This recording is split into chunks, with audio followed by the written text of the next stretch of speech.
Alright, ladies and gentlemen, I'm here on the show. I'm going to do a news video in the night here. So, we'll start with some wrestling. So, the King and the Queen of the Ring tournament is back for 2025. The winners will be crowned at Night of Champions 2025, just for them to have something to do, with pay-per-view coming up in thinking like 3 weeks.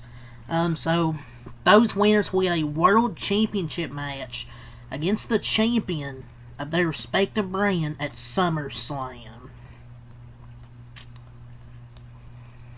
So, there's 2 names that have been announced. Jade Cargill and Charlotte Flair. The first name's announced for the Queen of the Ring tournament 2025. There's nothing else that's been announced. It's just those first 2 announced. So, there's that. So, via PW Insider, Mariah May will 100% be getting a new name in WWE, as the company wants to own and trademark the name. She probably doesn't want that, so she's gonna have a new name. Definitely sucks, but she's not gonna have a Mariah May. I mean, everyone's gonna know her by it, so just like she's gonna have a new name. But yeah, that's the update regarding that. So, Stephanie Vaquer will compete in 3 matches within the next 24 hours. Obviously, it's SmackDown tonight, then Worlds Collide, and then the ladder match. And then have 4 matches overall, including Monday Night Raw. So, I think that's 3 matches in 24 hours. Then you have Monday Night Raw on Monday. So, Ric Flair, he says he's been diagnosed with skin cancer for the 2nd time in 3 years.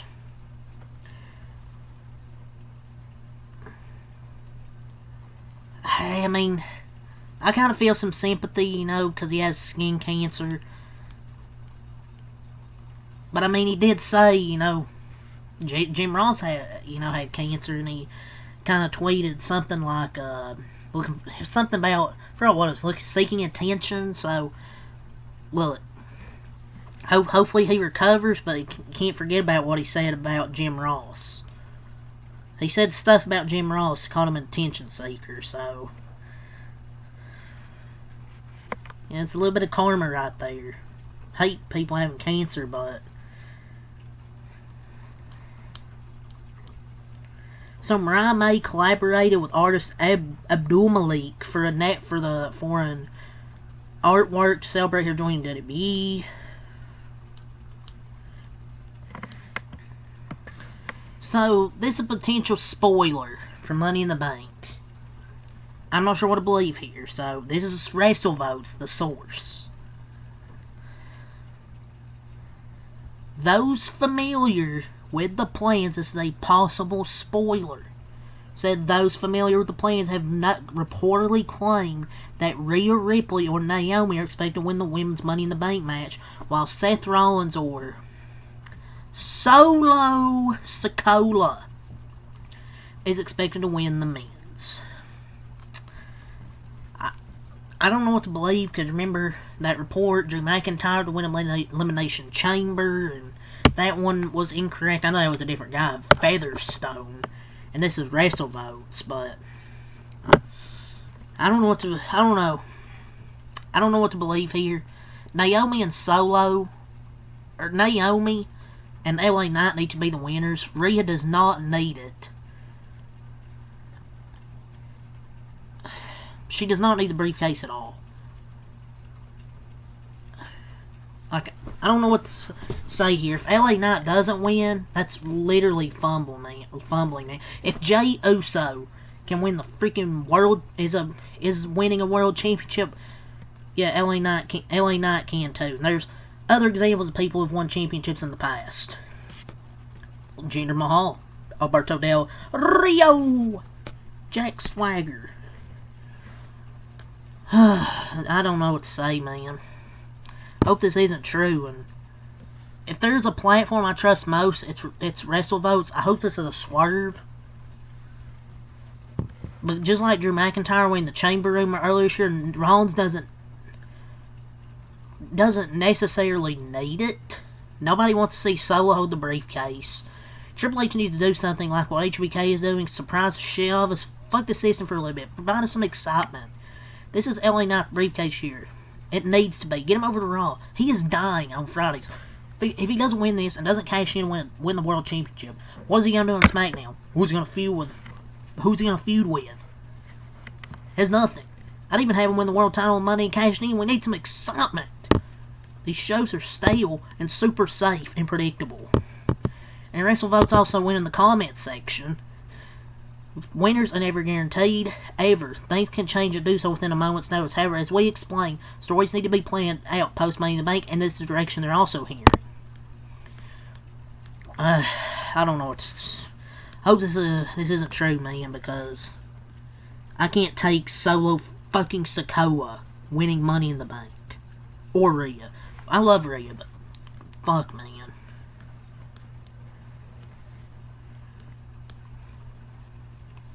So, WWE originally pulled out of signing Shotzi due to risky photos.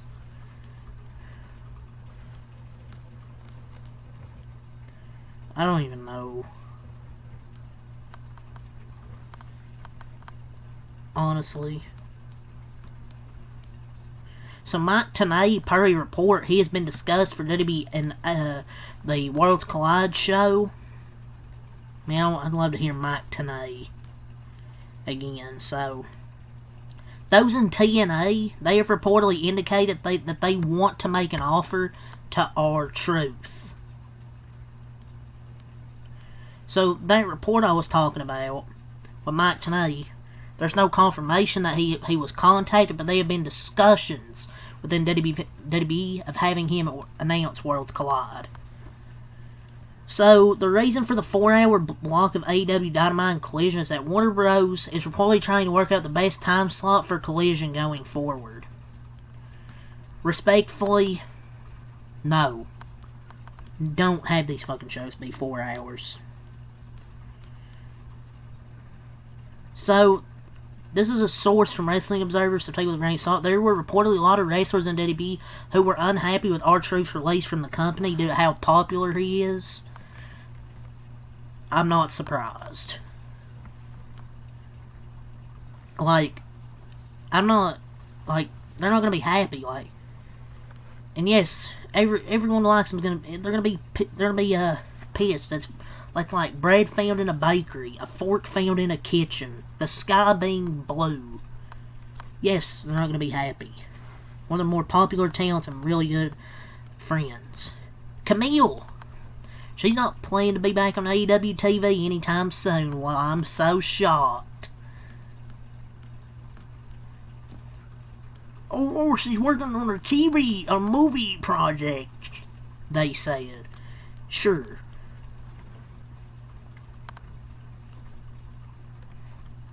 So Goldberg, he's unable to run without pain. May wear a different attire for his retirement match. He is having trouble running, but somehow thinks having a match is a good idea. With all the, that quote I read in the last wrestling news, then your body's, it's done. Sorry, man. So, there's a minor falling out between The Rock and WWE ahead of WrestleMania 40. So, The Rock and WWE had a minor falling out during Dwayne Johnson's preparation for the WrestleMania 40 Night 1 main event, which saw The Rock team with Roman against Cody and Seth. To prepare for the match, WWE brought in Gals to train with The Rock in Los Angeles as they went through his planned spots in the tag match. Preparation ended up getting it underway 1 day later than planned. However, because of a minor falling out, I mean, there was some situation like, you come pick me up in your private plane. No, you'll come pick me up. Yada yada yada. Some kind of miscommunication. And also, Jonathan Coachman also said he won't be surprised if Triple H is out in 18 months. I won't be surprised either. I mean, The Rock kind of comes in and fucks up plans, so I will not be surprised at that as well. The Rocky's fragile ego. WWE has reportedly not approached Karrion Kross about a contract extension. He reportedly has a few months left on his WWE deal. There's been no mention of WWE indicating any interest in extending it. Of course there isn't. He got over by himself, and they hate that. Yeah, I'm sure he's going to be released, getting that pink slip, future endeavors, goodbye.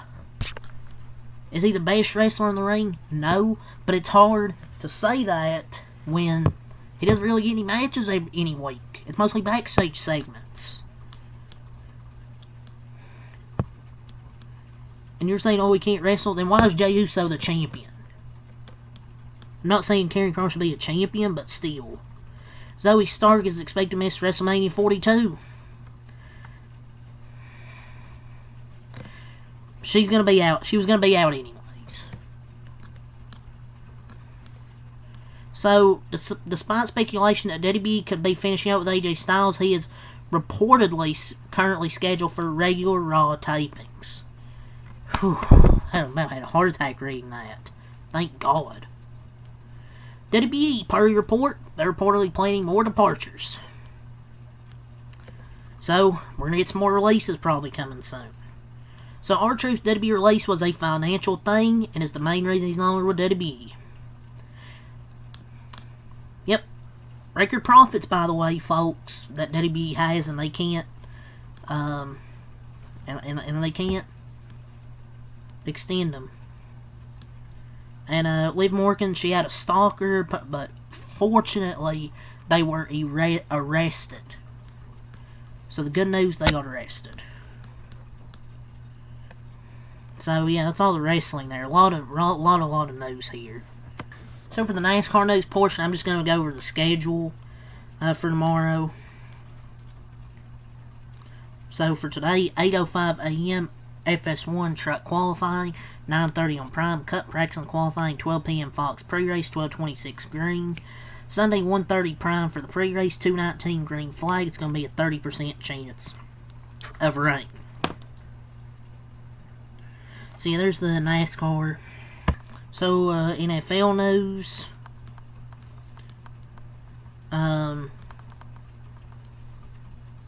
Malcolm Rodriguez for the Lions. He is not expected to return from his knee injury until November. Rashad Bateman. Talked about he had a contract extension. Never listed the details, but it's a 3-year, $36 million extension for Rashad Bateman. Derek Carr said it was the right thing for him to choose retirement. He couldn't just take Saints' money, and he retired. Keeps running up here. Obviously, already talked about Anthony Richardson with his injury. Donald Parham, he's placed on the reserve injured list, and his season is over. So, Aaron Rodgers, we already talked about him signing his contract. He's going to attend minicamp next week. And, he's planning to sign with them, and guess who he'll face in week 1? The Jets. Amon-Ra St. Brown has been participating in Detroit Lions offseason practices after he went offseason knee surgery. Anticipates being ready for camp in late July. And longtime Cowboy offensive lineman and Super Bowl champion Tom Raftery died at age 70. So rest in peace to Mr. Raftery.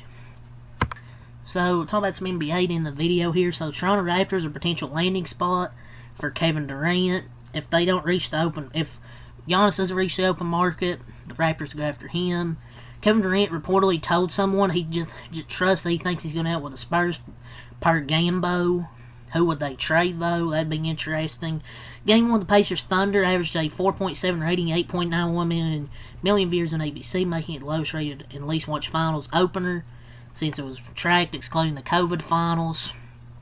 The casuals aren't watching, but real basketball heads are to me. Small markets or not, these are two young teams who are fun. A lot of people missed out on a great game. Probably the best game 1 of the finals we've had in a while, to be honest. So, Brian Windhorst, I think there's some belief that Darius Garland might be available under the right circumstances. The NBA reportedly moved the finals and playoff decals on the floor in 2014 due to player safety. The New York Knicks are interested in Chris Finch. Some names mentioned were Ime Udoka, Chris Finch, Jason Kidd. So Bleacher Bovada has a trade idea. The Knicks receive KD, Suns receive OG, Mitchell Robinson, a first-round pick. Dude, that'd be a steal. The Knicks are expected to request permission to interview Jason Kidd. Jalen Brunson's usage under Tom Thibodeau was a legitimate concern, so that's probably why they fired him, because it was a concern. People in KD's camp are eyeing the Spurs as a landing spot. Gilbert Arenas calls Colin as he tells a bitch, has the body of a WWE player, and has girl hips. Oh my lord. People around the league expect the Kings to consider trading at least one of the members of their Big Three, with LaVine, Sabonis, and DeRozan. The Knicks are expected to show interest in Ime Udoka and Jason Kidd, while Johnny Bryan and Jay Wright are considered presumed candidates. So, yeah, that's all to say here tonight. Leave a like, subscribe for more. Connect some Alpha Light. Peace, and have a good night.